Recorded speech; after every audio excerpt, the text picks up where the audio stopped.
성모송 세 번으로 하겠습니다.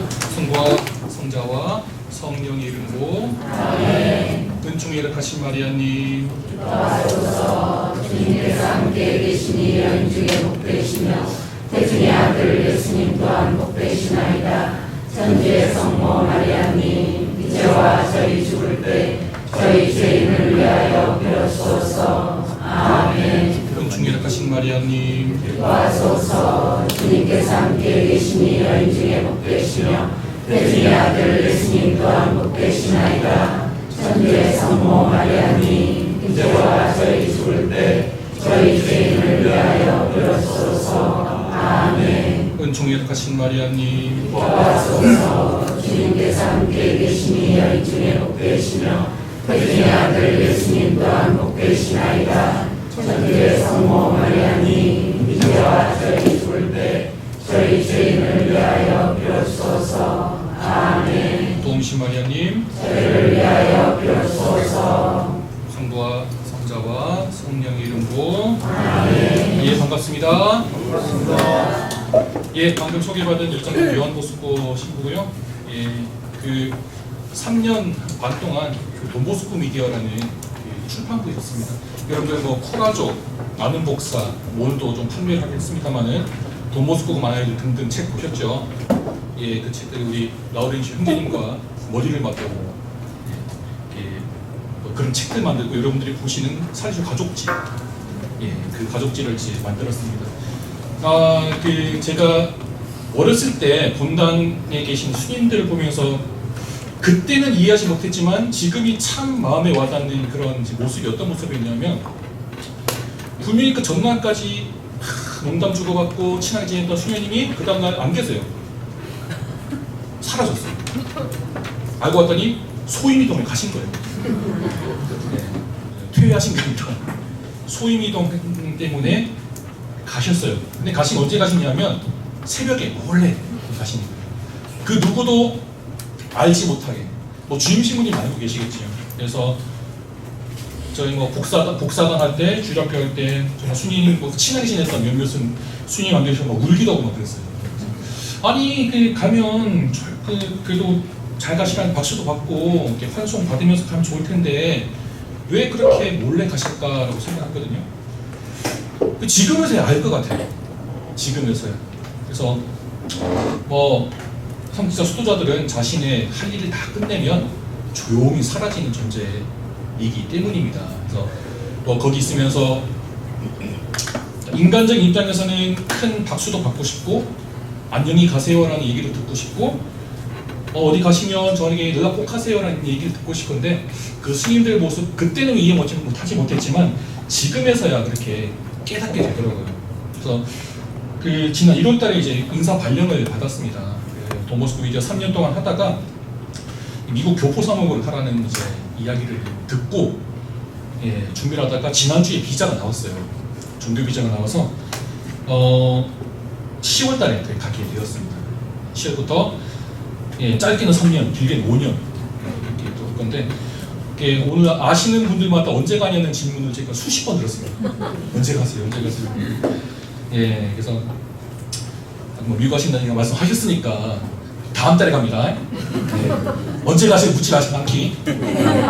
뭐 질문하시는 분이야 한 번 질문하지만 듣는 저는 몇 번씩 듣는 거라서 예, 더 황당한 건 아직도 안 갑니다. 그래서 어떤 뭐 친하게 지낸 자매한테는 좀 짜증도 냈어요. 그만 좀 하시라고. 예, 그래서 어쨌든 남들은 좋겠네, 부럽네 그러는데 저는 두려움이 더 큽니다. 놀러 가면야 좋죠. 예, 놀러 가면 좋은데 정말 영성적으로 목말라하는 정말 그 미국이라는 사회에서 살아남기 위해서 정말 고생하셨던, 때론 무시도 받고 서름도 많이 받으시면서 자립하셨던, 그러면서 하나님에 대한 끈을 놓지 않는 그분들을 위해서, 저를 위해서보다는 거기 계신 분들을 위해서 기도를 좀 드립니다. 그래서 요즘 기도 제목은 거기 계신 분들, 제가 이제 곧 만나게 될 분들, 뭐 이때까지 만나왔던 분들도 기억은 하지만 만나게 될 분들을 위해서 기도를 그렇게 하고 있습니다. 그래서 기쁨의 영성이라는 그런 주제를 받으면서 우리가 모두 슬픔을 안고 살기 위해서 있는 거 아니잖아요, 그죠? 여러분들이 협력자를 하시기 위해서 모이셨는데, 서약하시기 위해서 모이셨는데, 슬픔을 느끼기 위해서 협력자 되시려고 하신 분들은 아무도 없을 거예요. 그죠? 근데 우리는 슬픔을 먼저 느낍니까? 기쁨을 먼저 느낍니까? 100번 기뻐도 한 번 슬프면 끝이에요. 100번, 네. 저도 이제 사실 저희 출판부를 운영하면서 직원들이 좀 한 두세 명 있었어요. 우리 라우렌시오 형제님 포함해서 3명 있었는데, 그래도 우리 라우렌시오 형제님께서는 협력자시고 정말 살리시오 정신을 살기 위해서 노력하시는 분이기 때문에 저도 이야기를 정말 많이 나눴어요. 어떤 부분에 대해서. 그리고 든든한 작은 아버지 같은. 예. 그래서 협력자가 이래서 참 좋구나. 제 편하자고 하는 건 아니고 이렇게 마음을 나누고 함께 고민하고 함께 이야기 나눌 수 있는, 편하게 나눌 수 있는 분이 계시다는 게 얼마나 행복했는가. 그런데 다른 직원들은 다 그런 마음은 아니더라고요. 다른 직원들은. 그건 어쩔 수 없는 상황이겠죠. 그게 좋다 나쁘다고 평가하는 그런 차원이 아니라 인간의 그런 어쩔 수 없는 심리 같아요. 저도 솔직히 그래요. 부끄럽지만 수도의 공동체 안에서 정말 배려받고 정말 사랑받고 존중받지만, 예를 들어서 광고장 신부님한테 한번 삐졌다, 예를 들어서 옆에 있는 형제한테만 삐졌다 그러면 이때까지 제가 받았던 것들은 싹 사라져요. 섭섭한 거 하나만 딱 남더라고요. 그래서 예전에 어떤 이제 페이스북에서 이런 글을 봤습니다. 아무리 100번 사랑받아도 한 번 슬픔에 사랑은 그것만 기억한다는 그런 이야기가 있더라고요. 그래서 여러분들 일상 안에서 저도 마찬가지지만 살면서 기쁨이라는 얘기를 많이 듣지만 언제 그렇게 기뻤습니까? 라고 물어보면 쉽게 대답하실 수 있는 분도 계시지만 내가 언제 기뻤더라? 그리고 언제 속상하고 언제 화가 나 있어? 그러면 바로 나오실 수도 있어요. 남편 때문에, 애들 때문에, 제 마누라 때문에, 직장 상사 때문에, 후배 때문에요, 등등등. 근데 기쁨을 찾기란 참 힘든 것 같아요. 근데 사도 바울도 마찬가지고 우리 돈보스코께서도 마찬가지고 기쁨의 기쁨이 없이는 저희 살리시오 영성을 논할 수 없을 정도로 이 기쁨이란 말이 정말 중요한 그런 부분 같아요. 그래서 그 기쁨의 의미가 뭔지 우리가 먼저 알아봐야 되겠다는 생각을 해서 사전을 찾아봤습니다. 여러분들 유인물에 이렇게 나와 있어요. 한번 같이 읽어보실까요? 기쁨의 의미는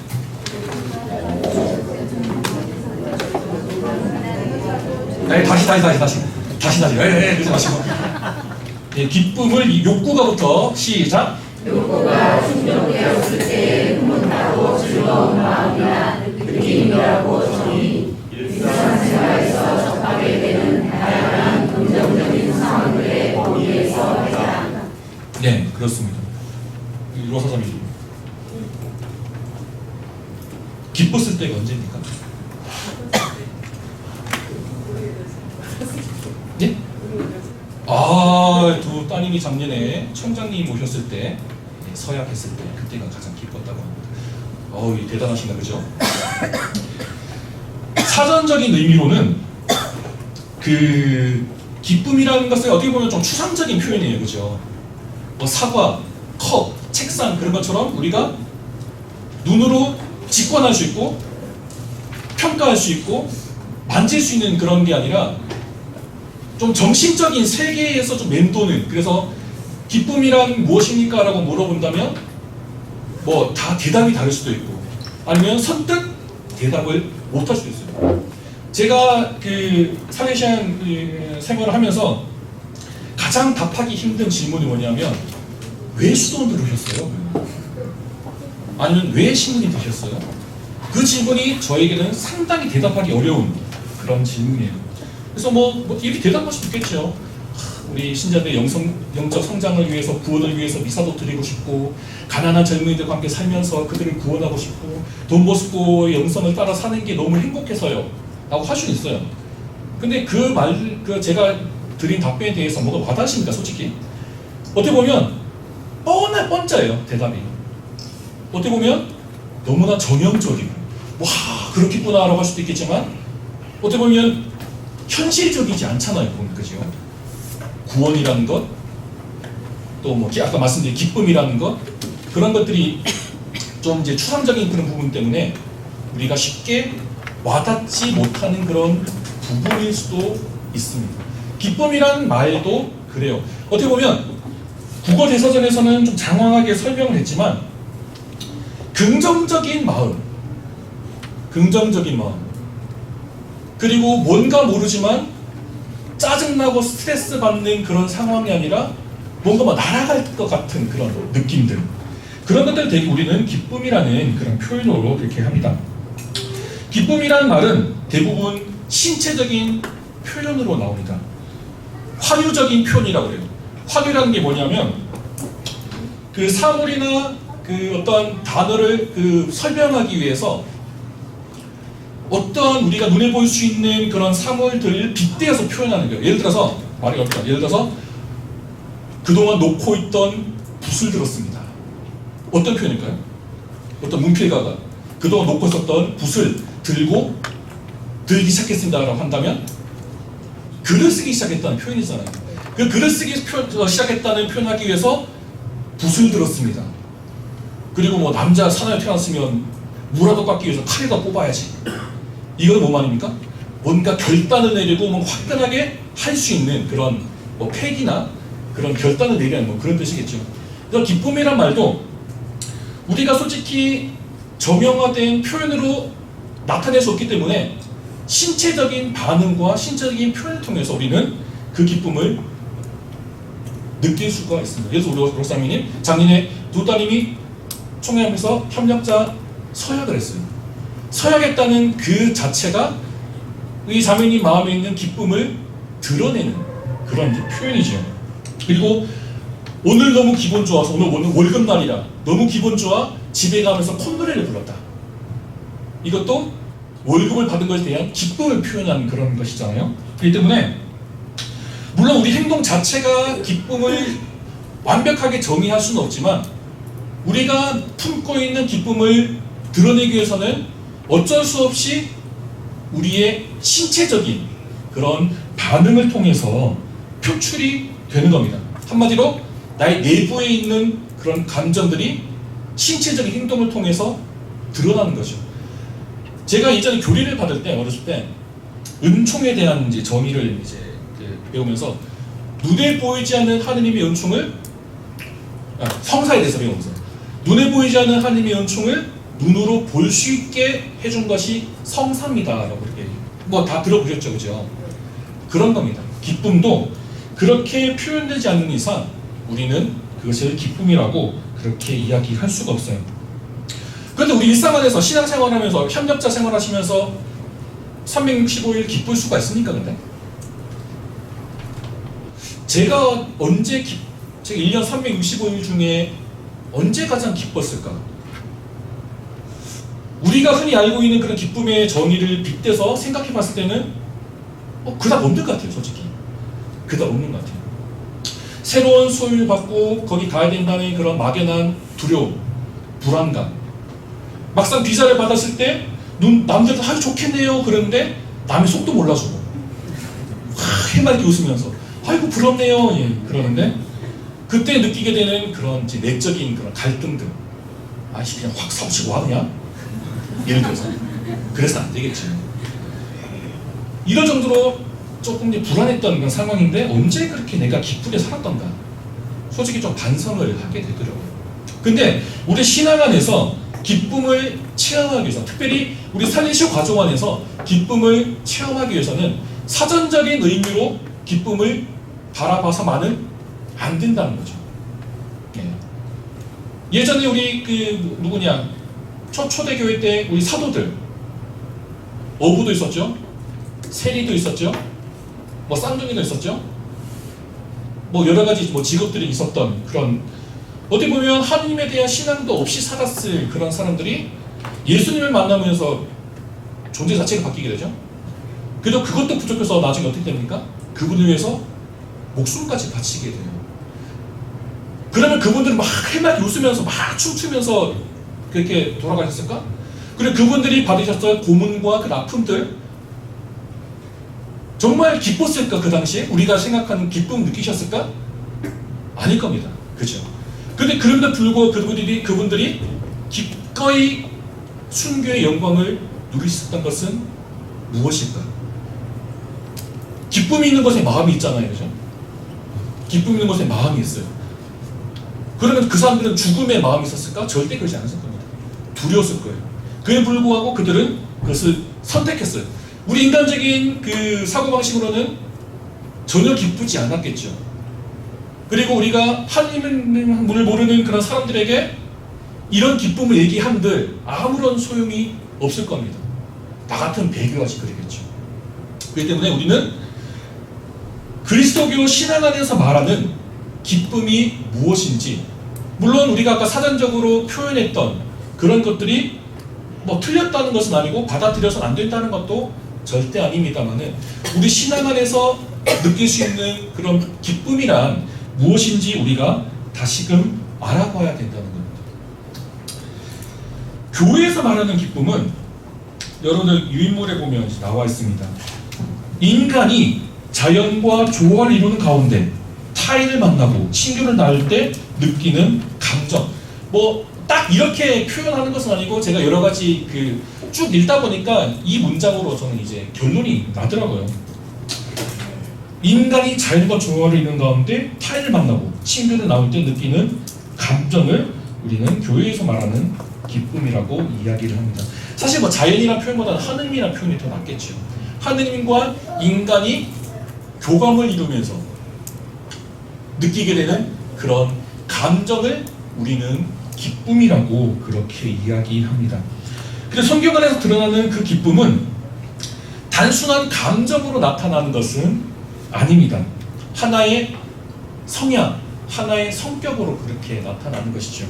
똑같은 일이라 할지라도 누구에게는 그것이 기쁨이 될 수 있어요.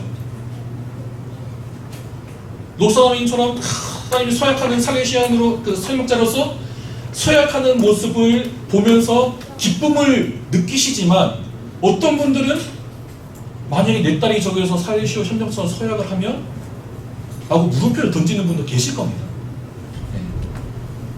그런 것처럼 똑같은 상황이지만 우리는 어떻게 받아들이냐에 따라서 누구에게는 기쁨이 될 수 있고 누구에게는 별다른 감흥이 없는 그런 감정으로 받아들여지게 되는 것이죠. 하느님과 관계를 맺는다는 것, 사실 여러분들은 다 신앙인이시잖아요, 그죠? 신앙인이고, 그리고 굳이 제가 낱낱이 설명하지 않아도 하느님과 관계 맺는다는 것, 뭔지는 모르지만 어렴풋이 그 개념을 여러분들이 어느 정도 이해는 하실 것 같아요. 하느님과 관계 맺는다는 것. 근데 하느님에 대해서 전혀 모르는 사람에게는, 특별히 뭐 무신론자, 뭐 다른 종교 사람들에게 하느님과 관계를 맺는 것, 그러면 그 사람들은 어떻게 받아들일까요? 고리타분하고 이해할 수 없는 고지식한, 그렇게 생각을 하겠지요. 그래서 또 실제로 세례를 받은 그런 분들 중에서도 하느님과 관계에 대해서 뭐 글쎄요 라고 하시는 분들도 계십니다. 그래서 많은 분들이 이런 질문을 해요. 세례 받았을 때는 정말 열성적으로 신앙생활하고 본당 활동도 열심히 하고, 그리고 막 서약했을 때는 정말 아이들만 찾아가고 그랬는데 어느 순간부터 열정이 사라졌어요. 어느 순간부터 냉담해요. 어느 순간부터 협력자 모임에 안 나가요. 저 왜 그럴까요? 라는 그런 질문들을 하신 분들이 되게 많아요. 근데 제가 그 답을 줄 수 있을까요? 못 줍니다. 그럼 하느님이 답을 줄 수 있을까? 오늘 지금 이 순간 하느님 딱 5분만 모셔. 내가 왜 이럴까요? 했을 때 하느님께서 답변하실 수 있을까요? 하느님 답변 못 하실 거예요. 왜냐하면 우리 신앙과 우리의 열정은 우리 마음이 기쁨으로 반응하지 않으면 해결할 수 없는 그런 부분이기 때문입니다. 특별히 고백 성사를 듣다 보면 정말 안타까운 얘기들을 많이 들어요. 제가 해줄 수가 없어요. 아무리 좋은 말해도 그 사람에게는 별다른 감흥을 느끼지 못합니다. 일단 아버지를 돌아가신 여인, 어떤 분에게 그 어떠한 위로를 하더라도 그분에게는 그렇게 위로가 되지 않을 거예요. 왜냐하면 자기 마음속에 슬픔이 가득하기 때문에. 그렇죠? 그런데 모든 것이 다 끝나고 평온을 되찾았을 때 위로를 해주면 그때서야 또 받아들일 수 있는 그런 부분이죠. 그런 것처럼 우리 신앙도 결국에는 답은 내 안에 있다. 협력자로서 살아가는 데 있어서 열정은 바로 내 안에 있다. 그 누구도 해줄 수 없어요. 그렇기 때문에 함께 한 지회 안에서 그리고 한 본당 공동체 안에서 물론 주변의 사람들의 도움도 필요하고 주변 사람들의 관심도 필요하지만 결국에는 내가 마음을 열지 않으면 그들의 관심은 단순한 그냥 뭐 호의에 불과하겠지요. 기쁨도 마찬가지입니다. 기쁨도 마찬가지예요. 내가 머릿속에 딱 정해두고 있는 그 기쁨만을 밀고 신앙생활을 하다 보면 그게 쉽지가 않아요. 그러니까 어떤 분들이 세례를 받자마자 냉담하시는 분들이 되게 많아요. 그런 거 본당 생활하시다 보면 많이 보셨죠? 제가 아는 분도 세례 받고 얼마 있다가 성당 안 나간대요. 쫙 내가 좀 뭐라 그랬죠? 왜 그래? 그랬더니 세례 받으나 안 받으나 삶에 변화가 없다고. 그럼 너는 세례 받으면서 뭘 기대했냐? 그랬죠. 뭘 기대했냐? 뭐 말은 못해요. 근데 변화된 게 없대. 그럼 누구 변화는 자기가 하는 거지 않습니까? 그죠? 본인이 좀 더 하느님 알기 위해서 다가서지 못하면서 자기 가만히 있으면서 누군가 떠먹여 주길 바라는 그런 마음으로 우리가 살아간다면 우리는 절대 이 기쁨을 느끼지 못해요. 협력자 서약을 해서라도 못 느낍니다. 그래서 그 기쁨을 전달해 드리기 위해서 제가 왔고 그 받아들이고 안 받아들이고는 이제 여러분들 몫인 거죠. 사실 제가 드리는 말씀이 뭐 100%다 맞다고 할 수 없지만 그래도 함께 우리가 기쁨이 무엇인지 하느님 안에서 같은 영성 안에서 함께 생각해보자는 그런 뜻으로 이렇게 써 있습니다. 구약 성경에 나오는 기쁨은 하느님 안에서 온전히 누리는 그런 기쁨이라고 그렇게 이야기합니다. 인간에게서 기쁨은 사물, 인간 상대방에 대한 하느님의 기쁨이 그렇게 있죠. 인간은 가치 있는 사물에서 기쁨을 느끼지만 세속적이고 덧없는 것에서 느끼는 기쁨에 더 관심을 가지게 되는 게 사실이에요. 하지만 그런 세속으로부터 느끼게 되는 그런 기쁨은 일시적이고 그것은 완전하지 못하다라고 그렇게 구약 성경에서는 이야기합니다. 부분적인 기쁨, 미완성된 기쁨만을 줄 수가 있는 겁니다. 예전에 어떤 분이 로또 1등 당첨이 되신 분이 제가 아는 분 아닌데요. 분이 계세요. 근데 얼마 있다가 그 돈을 다 탕진하게 되죠. 그런 모습 봤을 때 어떤 느낌이 드십니까? 정말 기뻐요. 몇 억이 순식간에 통장에 들어와요. 근데 머지않아서 통장의 잔돈 줄어들고 의외로 빚이 더 늘어나고 쪽박을 차게 되는 것이죠. 왜 그럴까요? 그 사람은 단편적인 기쁨만 느꼈기 때문이 아닌가 생각해요. 돈을 받았다는 것에 쓰는 것에 대한 하지만 그 돈이란 가치가 주는 그 원래의 목적이 무엇인지 그들은 알지 못하지 않았을까. 하늘의 은총도 마찬가지인 것 같아요. 하늘의 은총도 정말 열심히 기도했어요. 하나님 들어주셨어요. 정말 기뻐요. 행복해요. 하나님은 살아계십니다. 그래서 신앙 고백도 하게 되죠. 근데 하느님이 그 기쁨, 기도를 들어주셨다는 것에 대한 참된 의미가 무엇인지 우리가 성찰하지 않으면 다음 기도 때 들어주시지 않으면 똑같은 정말 지난번에 들어주셨으니까 그래도 하나님께 감사드립니다라고 할까요? 인간의 심리가? 여러분들은 막 그렇게 하실 수도 있겠습니다. 그래도 열심히 하시니까. 근데 인간의 욕심이라면요 끝이 없어요. 이런 말도 있잖아요. 서 있으면 앉고 싶고 앉아있으면 눕고 싶고 누워있으면 자고 싶은 게 어쩔 수 없는 인간의 심리예요. 그러면 물론 그 자체가 나쁘다는 것은 아니지만 내가 하는 하나하나 하는 행동에 대해서 여러분이 나중에 지금도 열심히 활동을 하시겠지만 서약을 하시고 이제 협력자의 정회원이 되셔서 활동하시면서 단순히 그것이 활동으로만 끝나느냐, 그 활동 안에서 하나님은 나에게 무엇을 말씀하시고자 하느냐, 그 성찰하고 안 하느냐는 여러분들 살아가는 데 있어서 정말 중요한 부분을 차지한다고 생각합니다. 물론 1년 360일 성찰을 할 수는 없어요. 하지만 여러분들이 가끔씩 간간히 한 달에 한 번이라도 그런 성찰의 시간 가지신다면 그럼에도 불구하고 내 신원에 대해서 흔들릴 때가 많아요. 저도 종신서원을 하고 사제성품 받았지만 가끔씩 제 신원에 대해서 흔들릴 때가 있어요. 흔들릴 때가 있어요. 근데 그런 흔들림에 넘어가 버린다면 안 되겠죠. 여러분들도 마찬가지입니다. 여러분들이 정말 협력자로 살아가시면서 모든 것에는 하나님의 섭리가 있다 그러잖아요.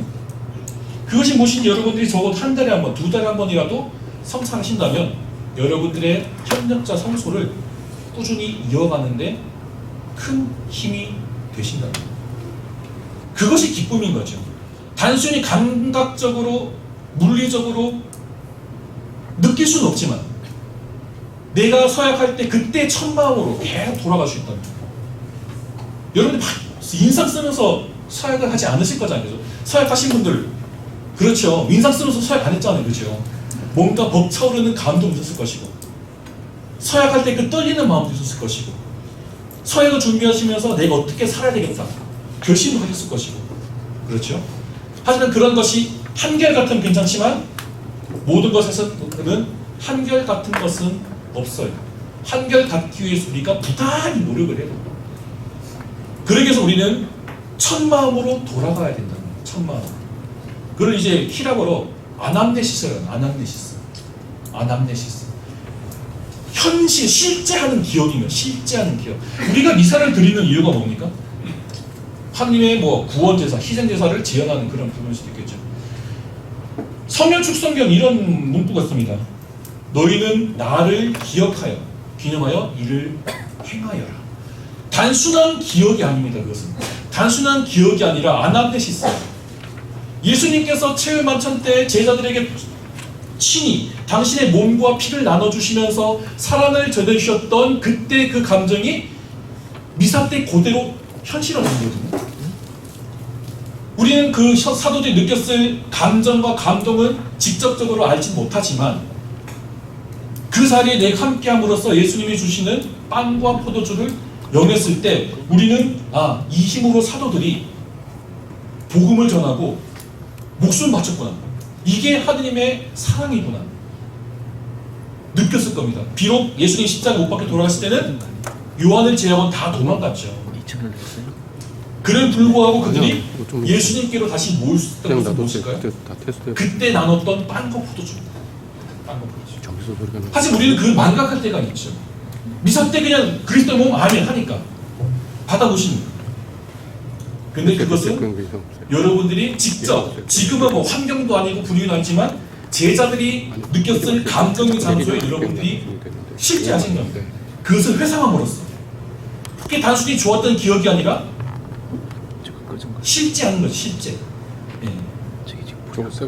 그 마음으로 사도들은 살았고 돈보스코도 그렇게 사셨고 여러분들도 그렇게 살도록 초대를 받은 겁니다. 되게 기쁘게 살도록. 비록 살면서 여러분들 오늘 같은 날 뭐 솔직히 휴일인데 모처럼 휴일인데 이 나오시기 참 힘드셨을 거예요. 그죠? 네, 충분히 압니다. 힘드셨을 거예요. 그걸 불구하고 여러분들 이 자리에 앉아있는 이유가 뭐예요? 집에 안 가고 앞에서 뭔 얘기할지도 모르겠고 짜증도 나고 날씨도 똥똥하고 그래도 앉아있는 이유는 무엇일까? 그러면 여러분들 각자 대답이 다 이런 마음이 있어요. 그래서 제가 대답하진 않겠습니다. 그 이유가 무엇일까? 오늘 숙제입니다. 주무시기 전에 검사 안 할게요. 검사할게요. 주무시기 전에 여러분들이 왜 이곳에 와요? 근데 중요한 거는요. 여러분들의 지금 이 모습이 여러분들이 협력사로 살아가는데 기둥이 될 수도 있어요. 휴일을 반납하고 이 시간을 협력자 양성하기 위해서 봉헌하셨잖아요. 그죠? 가고 쉬고 싶은데, 놀고 싶은데, 가족들 여행 가고 싶은데 이 자리에 모이셨어요. 왜 모였을까? 그래서 그 마음을 찾아보시라는 거예요. 여러분들께서 나중에 서약하시고 협력자에서 정말 내 성소가 흔들릴 때 지금의 이 마음을 기억하시라는 거예요. 그게 아남네시스, 바로 실제 하는 기억, 그리고 우리가 말하는 기쁨이라는 거죠. 그것을 하나님께서 여러분들에게 주신 겁니다. 신약 성경에서는 기쁨을 육화하신 예수님 그 자체가 기쁨이라고 이렇게 이야기를 하고 있습니다. 특별히 마리아의 노래에서 나오는 기쁨의 노래는 하느님을 통해 느끼는 기쁨을 표현하는 감동의 신앙 고백이겠죠. 그리고 씨 뿌리는 사람과 거두돌이는 사람의 기쁨, 잃었던 은전을 찾았을 때 느끼는 기쁨, 그리고 집 나간 아들이 다시 돌아왔을 때 느끼는 아버지 그런 마음, 어떻게 보면 다 이제 예수님을 두고 하는 이야기잖아요. 예수님을 받아들인 것 그 자체, 예수님을 바라본 그 자체가 신약 성경에서는 기쁨이라고 그렇게 이야기를 합니다. 기쁨이라는 그런 단어가 나오는 건 아니에요. 그렇게 예수님 따는 것이 기쁨입니다라고 하는 것은 아니지만, 우리가 복음 말씀을 읽다 보면, 그리고 뒤에 나오는 사도행전이나 서간들을 보면 그들이 열정을 낼 수 있었던 그런 원동력, 바로 예수님이 아니셨다면, 사도 바울, 심지어 사도 바울도 예수님을 만나잖아요. 그런 것처럼 우리가 일상 안에서 예수님을 만나지 않는다면 그것은 우리에게는 어떻게 보면 그냥 뭐라고 그러죠?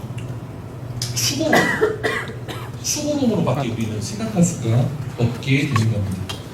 그래서 여러분이 첫 마음, 그리고 예수님을 항상 바라보는 마음, 그 마음 여러분들이 늘 가지시는 것이 우리에게는 중요하다고 이야기를 합니다. 사도 바울은 인간이 잘 이해하지 못하면서도 믿어야 하는 기쁨에 대해서 이야기를 많이 한다고 합니다. 한마디로 그리스도 안에서 이루어졌고 현재도 이루어지고 앞으로도 이루어질 인류 구원의 역사, 부족하고 나약한 인간이 세례를 통해서 선택을 받고 하나님 믿고 따름으로써 하나님과 동등한 위치는 아니지만 그분이 누리시는 영광을 우리도 언젠가는 누리게 되리라는, 어떻게 보면 좀 내시지향적으로 생각할 수도 있겠지만 어떻게 보면 되게 현실적인 그런 부분이죠. 섭리를 믿게 되는, 이끄심을 믿게 되는, 오늘을 내가 충실히 살아갈 때 하나님은 나를 이끌어 주시겠지. 그래서 많은 분들이 천주교를 아까 말씀드린 내세지향적인 종교라고 얘기하는데, 천주교만큼 현실적인 종교는 저는 없다고 생각합니다. 미래를 바라보면서 오늘을 충실히 살아야 되는 거기 때문이지요. 그래서 여러분들이 지금도 충실히 잘하고 계시지만 협력자 서약을 지금부터도 마찬가지지만 여러분들이 그렇게 가정에 충실하셔야 된다는 것도 어떻게 보면 여러분들이 하셔야 될 가장 첫 번째 목표가 뭐잖아요. 가정생활에 충실하셔야 된다는 거예요. 그 안에 계시는 우리가 하느님을 바라보고 그 안에 우리 함께 하시는 하느님의 은총이 무엇인지, 그리고 가족들이 나누는 그런 사랑을 통해서 하느님은 우리를 이렇게 사랑하시는구나, 그것을 느낄 수 있는 것이죠. 그래서 우리 가운데 하느님을 모셔야 된다는 것이 바로 이런 겁니다.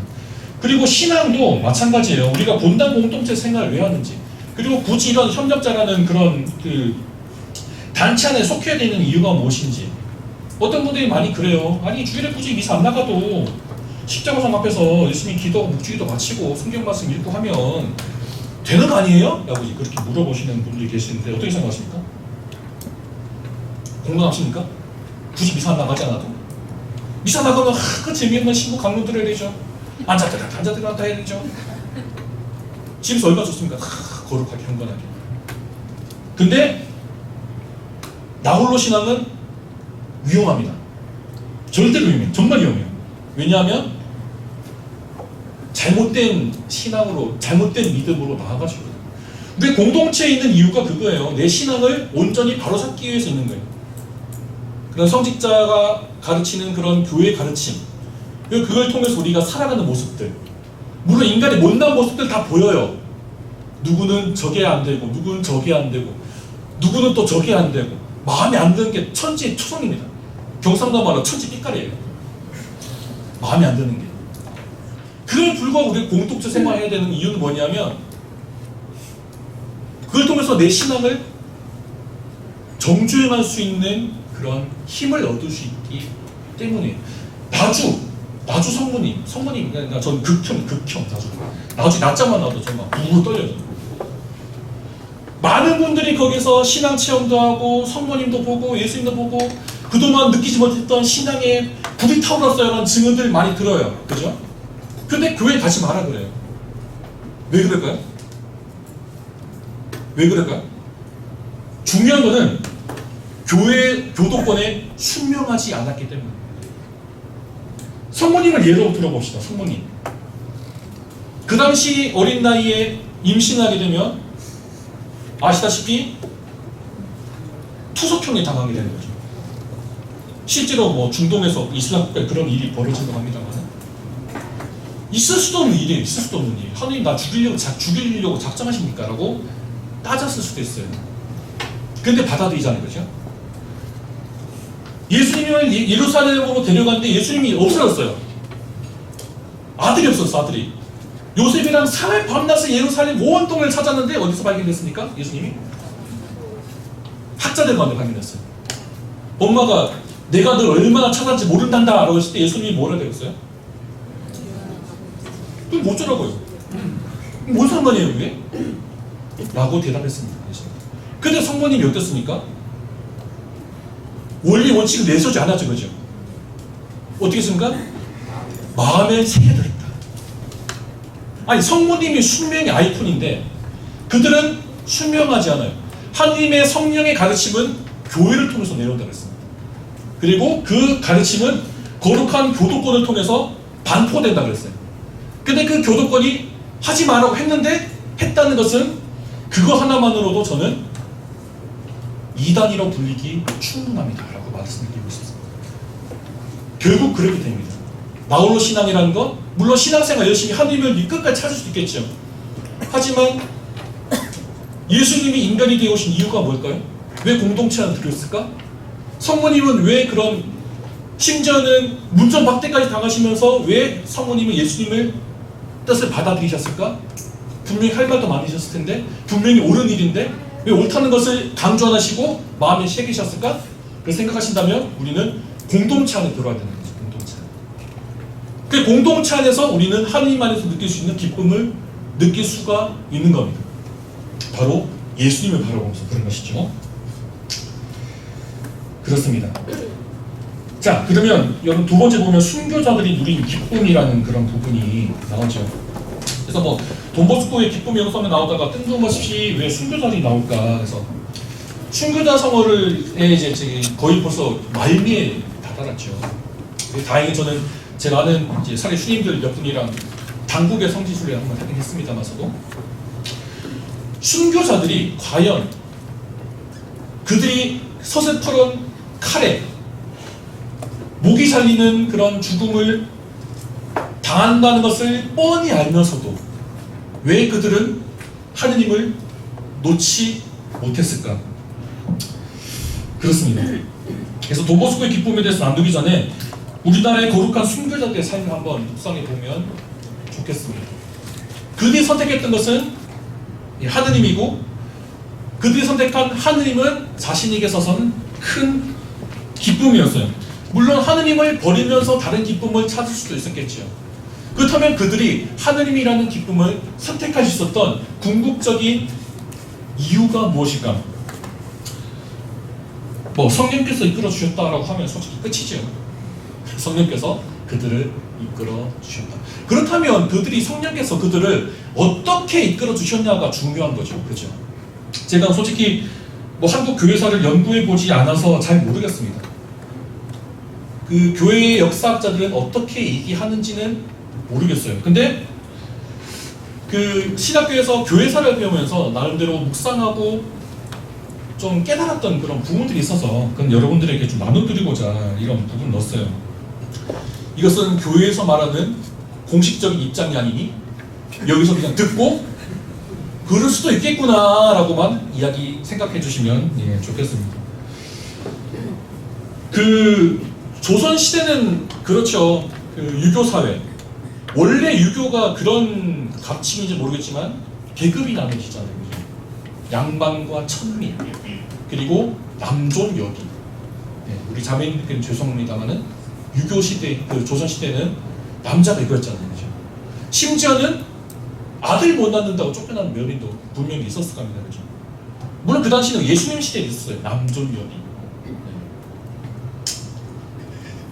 그런 계급 상위층에 있는 피라미드 꼭대기에 사는 사람들에게 있어서는 편했을 거예요. 그죠? 하라면 하는 뭐 종들이 있죠. 사회적인 영예도 누리죠. 그만큼 금전적인 그런 것도 풍족하니까 먹고 사는데 아무런 부족함이 없었을 겁니다. 그렇기 때문에 그 사회를 보수하기 위해서 그 사람들은 부단히 노력했을지도 모르겠어요. 반대로 혜택을 받지 못하는 그런 사람들, 평민들도 마찬가지겠죠. 평민들도 우리 지금 모습 보면 그렇게 잘 알잖아요. 평민들보다 더 못한 삶을 살았던 사람들은 누굽니까? 그 당시엔 천민들, 노비들, 그런 사람들이었겠죠. 그런 사람들에게 있어서 가장 최고로 삼고 싶었던 것이 무엇일까? 여러 가지 이유가 있지만 인간적인 대접을 받고 싶었을 거예요. 인간적인 대접. 어떻게 보면 노비 같은 경우에는 물건처럼 사고 팔았잖아요. 그죠? 그런 상황에서 인간이라고 태어났지만, 그리고 저기 안방에 있는 그 양반 어른과 전혀 다르지 않지만 누구는 그렇게 인간적인 대접을 받고 누구는 이렇게 평생 일만 하다가 죽어야 되는 삶을 살아야 되는 것. 어쨌든 율법주의와 같은 허례의식도 마찬가지입니다. 효 좋죠. 정말 지켜야 될 인간적인 도리고 십계명에도 나오는 그런 겁니다. 하지만 그런 허례의식과 특권주의의 그런 그 특권 사상이 효라는 그런 가르침을 아마 왜곡시키지 않았을까라는 생각을 하게 됩니다. 있어야 되고 차려야 되고 비가 억수까지 쏟아져도 뛰어서는 안 되고, 양반들 같은 경우 예를 들어 그렇다면 어쨌든 그런 것들이 철저한 수급 정책으로 또 나라의 발전이 없었다. 그렇게 어떻게 보면 사람이라고 태어났지만 살아가는 내 조국으로부터 인정받지 못하며 살아갔던 그들의 삶에 한 줄기 빛이 들어옵니다. 그게 바로 천주교죠. 물론 그 역사에서는 그 신학사상이라는, 그러니까 일상생활에 도움이 되고 실용적인 학문을 받아들이기 위해서, 아시다시피 받아들이다 보니까 천주교가 딸려왔죠. 그죠? 그 당시 신학사상을 하던 그런 사람들은 이런 가르침도 있겠구나라고 그냥 쉽게 가볍게 넘겼을 수도 있어요. 그런데 그 중에서 심각하게 받아들인 분들도 분명히 계실 겁니다. 천주교가 뭐지? 하느님이 어떤 분이지? 사랑이 뭐지? 아니 왜 예수라는 사람은 왜 우리를 위해서 죽었지? 그런 의문들이 있지 않았을까? 그래서 그 당시에 폐쇄적이고 억압받던 그런 사람들에게 그런 가르침들이 분명히 입으로 전해졌을 거예요. 하느님 앞에서 모든 사람은 평등합니다. 그죠? 남녀노소 지위고하를 막론하고 하느님 앞에서는 모두가 똑같은 인간입니다. 양반이 같이 그 노비와 겸상을 하고요. 여성도 존중을 받고요. 자매님이라는 표현으로 존중을 받고요. 함께 모여서 누구신지는 모르지만 나를 위해 돌아가셨다는 그분 앞에서 기도를 하면서 그들은 어떤 마음이었을까? 평상시 평생토록 그들이 느껴보지 못했던 감동 느끼지 않았을까요? 나도 이렇게 하느님이란 존재 때문에 인간 대접을 받는구나. 하느님이란 존재 때문에 나 역시도 사랑받을 자격이 있구나. 눈에 보이진 않지만 하느님이란 분이 나를 정말 귀하게 여기시는구나. 그래서 예수라는 사람이 나를 위해서 십자가에 못 박혀 죽을 정도로 나를 사랑하셨구나. 하느님 앞에서 진심 어린 내 자신을 발견했을 겁니다. 진심 어린 나. 늘 구박받고 일만 하던 나에서 인정받고 초대되고 사랑받는 나로 거듭나게 됩니다. 어떻게 보면 그들이 평생도록 누리고 싶었던, 어떻게 보면 누릴 수 없었던 그런 참된 기쁨을 하느님이란 존재를 통해서 그들은 느꼈을 겁니다. 모든 것이 이루어졌어요. 나를 사랑하신 분인데, 나를 위해서 십자가에 못 박혀 돌아가신 분인데 내가 어찌 그분을 미워하고 배반하고 그분을 모른다고 할 수 있을까? 죽어도 죽는 것이 아니라 또 하느님 앞에서 영원한 생명을 누릴 수 있다니, 끝없는 기쁨 속에 살 수 있다니, 지금 내가 저 양반과 함께 밥을 먹고 감동의 눈물을 흘리며 사랑을 받는다는 그런 감동의 눈물을 흘리면서 느꼈던 그 감정을 영원토록 누릴 수 있다니, 그들에게 있어서는 더 이상 세속의 즐거움이 그냥 헛된 신기로로 보였을 것입니다. 하느님을 믿음으로써 그들은 바꿀 수 없는 신앙을, 기쁨을 누렸습니다. 그런 상황에서 물론 어떤 분들은 죽음이라는 공포 앞에서 대결하시는 분도 참 많지요. 하지만 그 중에서도 끝까지 죽음의 칼을 받아들일 수 있었던 그들은 하느님을 알게 된 기쁨을 누리며 돌아가신 것이죠. 내가 하느님도 나를 위해 돌아가셨는데 나도 그분께 보답할 수 있는 것은 나의 죽음뿐이었을 겁니다. 나를 희생시킴으로써 예수님이 십자가상에서 못 박혀 돌아가셨던 그 희생제사를 재현하는 거예요. 그들이 목이 떨어질 순간 그것은 예수님 십자가 고통의 아남네시스입니다. 아남네시스. 단순한 기억, 회상이 아니라 그들에 있어서는 아남네시스였을 것입니다. 그 때문에 그들은 죽으면서도 하느님을 찬미하면서 돌아가셨을 겁니다. 하느님 안에서 느꼈던 그런 기쁨이 없었더라면 그들은 목숨을 내놓지 못했을 것이지요. 그런 의미에서 선교자들이 선택했던 그런 기쁨들은 바로 정말 진정으로 하느님 안에서 느낄 수 있었던 하느님에 대한 믿음을 통해서 발견할 수 있었던 참된 기쁨, 뭐 돌이 들어온 것도 아니고 재물이 들어온 것도 아니었지만 하느님을 받아들이는 그런 기쁨이 있었기에 그들은 죽음으로써 그 신앙을 완성한 것이죠. 그러면 잠시 10분 쉬었다가요, 그냥 마무리, 제가 이제 뭐 강의는 거의 마무리 됐고요. 동영상 짧은 거 하나 보시고요. 그리고 이제 이야기 나누시는 시간을 드릴게요. 그래서 여러분들 이야기 나누시는 시간 전에 제가 결론을 다 내고 가겠습니다. 죄송하지만 제가 5시 이사가 있어서요. 여기 마자레로 센터 이사가 있어서 끝나자마자 기진학교 또 뛰어가야 되는 그 상황이 돼서 결론을 다 모든 걸 내드리고 여러분들 토의 시간 드릴 테니까. 네, 그래서 이야기 그냥 뭐 쓰고 발표하고 제출하고 그런 거 없으니까 여러분들이 편안한 마음으로 여러분 사는 이야기 좀 나눠주시고요. 이렇게 됐다 싶으면 아마 우리 계신 운영진들께서 마무리를 해주실 겁니다. 그렇게 하셔도 되겠죠? 네. 좋습니다. 제 고향 대구예요. 대구 토박이에요. 대구 토박입니다. 수도원 들어오면서 이제 광주라는 곳으로 가게 됐어요. 아버지는 경기도 분이셨고요. 어머니는 또 대구 토박이셨고. 그 아버지가 되게 무뚝뚝하셨어요. 지금 뭐 10년에 돌아가신 게 있지만 되게 무뚝뚝하시고 뭐 웃음도 없으시고 농담도 안 하시고. 그러니까 저는 어떻게 했습니까? 아버지 보면 조금 이제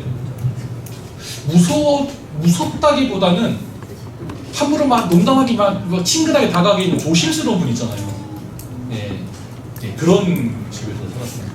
그러다 보니까 어떤 누구라고 말씀드리지 않겠지만 좀 우스갯소리 좀 하고 하시면 좋을 텐데 그랬는데 제가 천성적 우스갯소리 할 수가 없어요. 못해요. 저는 DNA가 없어요. 저는 그 DNA 자체가 없기 때문에 예, 그런 거 죄송하죠. 좀 재밌게 우리 김사규 신님처럼 막 이러려고 막 웃겨줘 하면 좋은데 저희 살리 수도원에 그런 사람들만 모이면 시끄러워요. 그래서 이런 사람도 있구나라고 생각해 주시면 예, 좋겠습니다. 그리고 이제 마지막 여러분들 보시면 돈보스코 영성을 따르는 이들이 누리는 기쁨이라고 이렇게 나와 있어요. 저는 사제 소풍을 받고 첫 해에 어디 있었냐면 이 맞은편에 있는 돈보스코 직업전문학교 기숙사에 있었어요. 80명의 아이들과 함께 살았는데요. 첫 해는 되게 힘들었어요. 내가 지금 뭘 하고 있는 건가 싶었어요.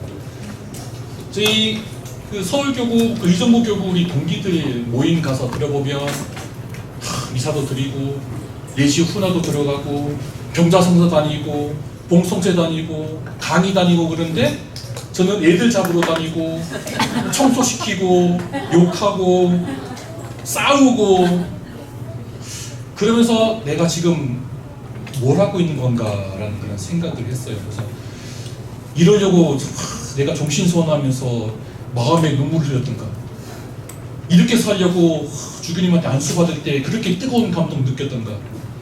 근데 1년 지나니까 하나님이 답을 주시더라고요.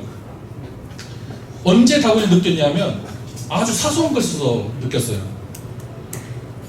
좀 이렇게 말도 좀 잘 듣지도 않고 뺀질뺀질했던, 그리고 뭐 사고치지 않았지만 조금 이기적인 삶을 살았던 친구가 어느 날 수박 2통을 들고 왔어요, 여름에. 그래서 뭐냐? 그랬죠. 그랬더니 자기가 첫 월급 받았다고 기숙사에 있는 그 후배들 한 조각씩 잘라주라고 2통 들고 온 거예요. 이 맛에 사는구나 싶어요. 이 맛에. 80명 중에 제 마음에, 그냥 인편적인 입장에서 제 마음에 들었던 친구는 3명밖에 되지 않았어요. 여러 부류의 아이들이 있었습니다. 폭주족 아이들, 팔에 용 한 마리 올라가는 그런 친구들도 있었고요. 그리고 가출해서 방황하다가 들어온 친구들, 소년원에 있다가 들어온 친구들, 그런 친구들이 있었어요. 근데 변해가는 모습을 봤어요. 물론 모두가 변하진 않았어요. 근데 폭주족 타는 그 출신인 아이가 제 기억에 남는데, 그 오토바이가요 중독성이 있대요. 속도 쾌감이죠, 속도. 그래서 자기가 그 속도를 느끼지 않으면 막 불안하고 막 온몸이 근질근질하고. 그래서 기숙사 첫날에 이제 아이들 처음 왔으니까 이제 어렵지 끼기도 하고 푸름도 하고 그랬는데, 애가 막 인상 오만, 막 나이 든 사람처럼 오만 상을 쓰고 막 이러고 있는 거예요. 같이 해야지. 서품 받든지 막 한달 넘겼을 때 친구야 같이 해야지 그랬습니다. 야 싫어요 그러고. 그래서 한 얘기가 오토바이 좀 타고 가면 안 되냐고. 친구들이 기다리고 있는데 오토바이 좀 타고 가면 안 되냐고. 그래서 안 돼 친구야. 그래서 이만 들어 안 돼 친구야. 그래서 아이 씨발 그러면서 막 가는 거예요. 이놈의 새끼가 지금 뒤질라고 속을 했어요. 이 저의 속마음 파들으면. 그랬던 친구가 신기한 게요, 천주교 신자이거든요. 한 달 지났을까요? 주머님 저 고백 성사 보고 싶어요. 깜짝 놀랐어요. 그 친구가 고백 성사하면서 이야기했던 죄는 고의 비밀 때문에 제가 말씀을 못 드려요. 그런데 이제 하도 속상하게 하니까 제가 따로 불렀어요. 어느 날. 야, 너 고백 성사 보러 왔을 때 깜짝 놀랐다. 그게 도대체 뭐가 문제냐 그랬어요. 내가. 시모님 마음은 간절한데요 몸이 안 따라줘요. 그러더래요. 아, 가능성이 있다. 마음이 있다는 거죠. 마음. 그동안 몇 년 동안 오토바이 타고 다니고 막 담배 피고 막 입에 뭐 이제 개새끼로 시켜서 씨발로 끝나던 그 욕만 하고 살던 그 친구가 나름대로 열심히 살아보고자 하는 마음은 있는데 몸이 안 따라주는 거 어떻게 해. 솔직히 몸은 따라주는데 마음이 없으면 그건 뭐 있을 수도 없는 일이지만 마음이 없다고 해봤어요. 그래봐요 어떻게 합니까. 그때부터 이제 지켜봤어요. 그 아이에 대한 파란만장한 기숙사 생활을 말씀드리기에는 2박 3일 해도 부족합니다. 그런데 어느 날 이야기가 돼서 그 친구가 시민님 저 오토바이 안 타요. 자전거로 바꿨습니다. 다행이잖아요. 다행이에요. 고수부지 그 자전거 타고 다닌다니까요. 오토바이 위험하잖아요. 어느 날 자기 동생이 자기랑 7살 차이 나나? 6살 차이 나나? 자기는 18살이고 자기 동생은 초등학교 4학년인가 그랬는데 동생 때문에 미치겠대요. 그래서 왜? 동생이 담배 피기 시작했어요. 몇 살인데? 11살이요. 넌 그때 뭐 했냐? 넌 담배 안 폈어? 그때 폈죠. 근데 뭐? 그랬죠. 그랬더니 아이 그래 전 그 나이 때 전 꽁초 폈어요. 아빠 주머니에 있는 온전한 담배 꺼내서 피운다는 거예요. 그래서 그 이야기했어요. 그때는 완전히 이제 신뢰관계로 돌아섰을 때예요. 그래서 용돈 너 먹고 싶은 거 쓰지 말고 동생 데리고 나가서 아이스크림 하나 사주면서 산책도 하고 형으로서 어떻게 좀 해봐. 저는 그렇게 하고 보냈어요. 근데 진짜 그렇게 하고 왔더라고요. 얘 데리고 아이스크림도 사주고 과자도 사주고 그렇게 해서 졸업을 하고 취업을 갔는데 4년 전 우연히 연락이 됐어요. 뭐하냐? 그랬더니 저 공군 부사관이에요.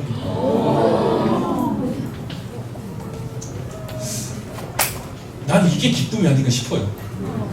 걔가 공군 부사관 된다고 해서 저에게 뭐 떡구멍이 들어옵니까? 뭐가 들어옵니까? 그 한참 나이가 지난 이후에 부사관을 하든 장교를 하든 뭘 하든 또 오토바이를 하든 물론 걱정되지만 늘 잊고 있었던 그 친구가 공군 부사관이 돼서 하상가 그런 하상 좀 말도 박을 거예요.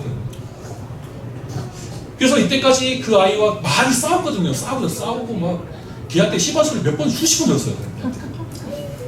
근데 그것이 저에게 있어서는 아픔이 아니라 너무 행복한 거예요. 그 아이로부터 욕을 들을 수 있었던 것. 물론 그 당시에는 마음이 아팠죠. 아이가 변해가는 모습. 그 원인이 뭘까? 무엇이 그러하여금 폭주족에서 꿈과 희망이 없던 폭주족에서 공군 부사관까지 올라갈 수 있었을까? 그 아이만이 알겠죠. 그 제가 잘해서 그랬을까요? 아닙니다. 제가 잘해서 그런 거 아니에요. 하나님께 도와줬어요. 그 친구는 한 학기 동안 한 달에 2번씩 성사 받습니다. 저한테.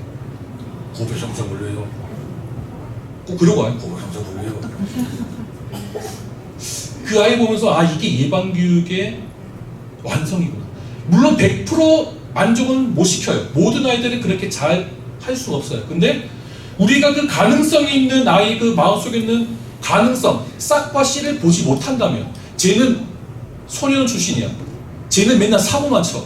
쟤는 학교 나왔어. 말 지지를 안 들어. 낙인을 찍으면 어떻게 됩니까? 찍으면 찍을수록 그 아이는 그렇게 될 수밖에 없어요. 저는 그렇게 믿습니다. 그 아이의 가능성. 하느님도 마찬가지잖아요. 우리가 위대해서 하느님 마음에 100% 되기 때문에 구원받습니까? 아니죠. 우리 마음에 있는 신앙이라는 희망을 보시고 하느님은 끝까지 당신의 끈을 놓지 않으십니다. 여러분의 협력자 삶도 마찬가지예요. 아무것도 그냥 뭐 본당만 다니시는 것과 협력자 하시면서 살아가시는 것은 다를 겁니다. 어쩌면 여러분 일생 안에서 귀찮은 게 더 많을지도 몰라요. 교육도 나와야 되죠. 사도식 가셔야 되죠. 월마다 모이셔야 되죠. 또 협력자에서 무슨 뭐 운영진 맡으면 신경 쓸 것도 많죠. 어떻게 보면 귀찮고 어려운 게 많을지도 모르겠어요. 하지만 우리가 기쁨이 그리스도인이 느낀 기쁨이 뭐라 그랬습니까? 부분적인 세속적이고 감각적인 기쁨이 아니라 하느님과 유대 맺는 관계 안에서 누리게 되는 기쁨이 우리가 추구해야 될 그 기쁨이라고 얘기했잖아요. 그렇다면 하느님은 여러분을 그냥 고생하게만 내버려 두지 않으실 거예요. 분명히 하느님께서 여러분이 협력자 생활하시면서 서약자 생활하시면서 느끼기에는 어려움 속에서도 하느님은 분명히 말씀하십니다. 여러분들이 그 말씀을 느끼기 위해서는 여러분 늘 기도를 하셔야 돼요. 협력자에 더 투신하셔야 되고요. 이 안에서 하느님은 무엇을 바라시는가? 저는 아이들을 통해서 아이들도 변화할 수 있구나. 그렇게 자기값 맞췄던 애가 후배들 주라고 수박 2통 사오는구나. 맨날 오토바이 타면서 맨날 욕 주고받는 싸웠던 걔가 공군 부사관이 되었구나. 100명 중에 1명이라도 그 아이가 구원을 받을 수 있다면 우리 그거만큼 우리에게 기쁜 거는 없을 겁니다. 여러분이 협력자 생활하시면서 이 중에 한 분이라도 정말 이 살리시오 협력자로서의 엄청난 보람 기쁨 느낀다면 돈보스코께서 얼마나 기뻐하실까요? 그래서 여러분은 섭리를 믿고 희망을 바라보면서 살아가시는 것이 우리들의 돈보스코 영성을 따르는 기쁨이 아닐까라고 생각합니다. 농부가 씨를 뿌리고 수확하기까지 온갖 고생을 다 하잖아요. 잡초도 뽑아야 되죠. 그 다음에 고랑도 매야 되죠. 씨 뿌려야 되죠. 가지 쳐줘야 되죠. 태풍 대비해서 뭐 묶어줘야 되죠. 하지만 그걸 다 겪고 난 다음에 열매를 땄을 때 그 농부의 마음, 그것이 우리가 추구해야 되는 살리시오 가족의 기쁨이 아닐까 생각합니다.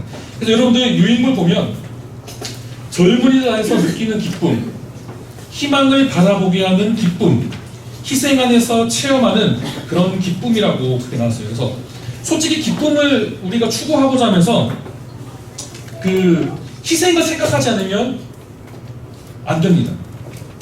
괴로움과 고통이 없는 것이 기쁨은 아닙니다. 참는 기쁨은 내 자신을 내어줄 때 얻을 수 있는 거예요. 제가 첫 서원할 때 그 첫 서원 주례하셨던 시무님께서 강론 시간 하셨던 말씀이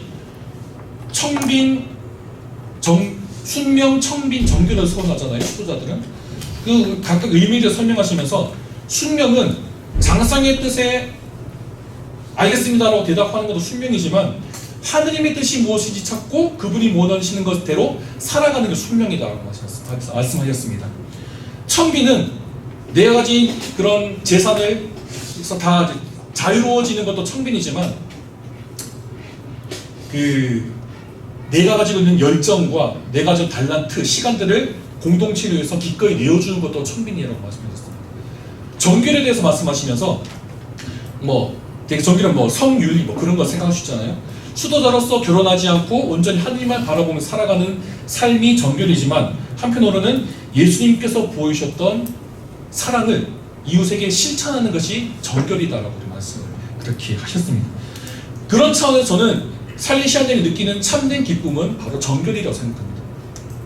진짜 사랑, 감각적이고 뭔가 남녀간에 이루어지는 그런 사랑이 아니라 예수님께서 보여주신 아름다운 삶, 당신의 모든 것을 내어주시면서까지 인간을 품어안으신 그 사랑, 그런 사랑을 가족들과 이웃들과 아이들과 지혜원들과 더 나아가서 모든 살리시아 가족들에게 증거하는 삶이 우리에게서는 기쁨입니다. 이런 말이 있습니다. 기쁨 없는 희생은 억압이고 희생 없는 기쁨은 타락이다. 희생과 기쁨은 동시에 이루어집니다. 그렇기 때문에 희생 없는 기쁨만을 바라셔서도 안 되고요. 저도 마찬가지고 여러분도 마찬가지시고. 그리고 기쁨이 없는 희생도 하나님께서 바라시는 것은 아닙니다. 근데 기쁨과 희생을 놓고 봤을 때 우리는 희생받는 걸 생각하잖아요.